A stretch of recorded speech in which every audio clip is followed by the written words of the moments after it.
ماہین ایک باوقار، سلجھی ہوئی اور خالص نیت والی لڑکی تھی جو خواب لے کر اپنے شوہر حسن کے گھر آئی۔ اس نے سوچا تھا کہ سب اسے اپنائیں گے، وہ سب کے ساتھ محبت اور خلوص سے پیش آئے گی اور وقت کے ساتھ سب دلوں میں اپنی جگہ بنا لے گی۔ لیکن یہ سب کچھ اتنا آسان نہ تھا۔ ساس ہر وقت اس پر شک کرتی۔ اگر وہ کسی سے مسکرا کر بات کرتی تو فوراً کہتی یہ کتنی چالاک ہے، سب کو اپنے قابو میں کرنا چاہتی ہے۔ دیورانیاں سرگوشیوں میں اسے بناوٹی اور چالاک کہتیں۔ اگر وہ خاموش رہتی تو کہا جاتا غرور ہے اس میں، بڑوں سے سیدھے منہ بات نہیں کرتی۔ اگر کام کرتی تو تانا ملتا نمائش کر رہی ہے، گویا وہ کچھ بھی کر لے، ہر عمل میں خامی نکالی جاتی۔ ماہین نے ابتدا میں خود کو بہت روکا۔ اس نے خاموشی کو عزت، صبر اور بردباری کا نام دیا۔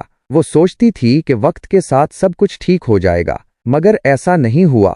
مسئلہ یہ نہیں تھا کہ ماہین کچھ غلط کر رہی تھی، مسئلہ یہ تھا کہ سسرال والے غیر محفوظ انسیکیور محسوس کرتے تھے۔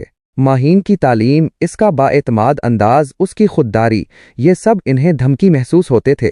انہیں لگتا تھا کہ وہ ان کے اختیار، ان کے دائرے میں مداخلت کر رہی ہے۔ دراصل وہ ایک قبول کرنے والے دل کے بغیر ماہین کو صرف ایک خطرہ سمجھ بیٹھے تھے۔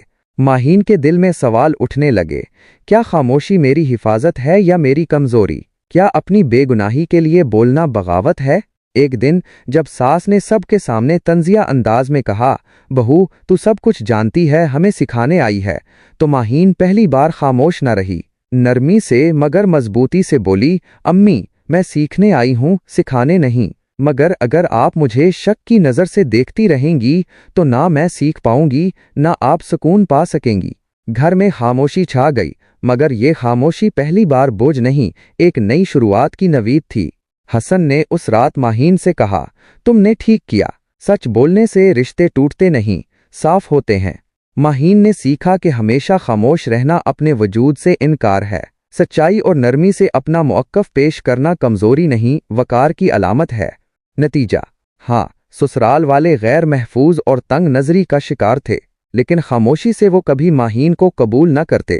ماہین نے عزت کے دائرے میں رہتے ہوئے اپنا سچ بولنا سیکھا، اور یہی اس کا پہلا قدم تھا اپنی پہچان اور عزت کی طرف۔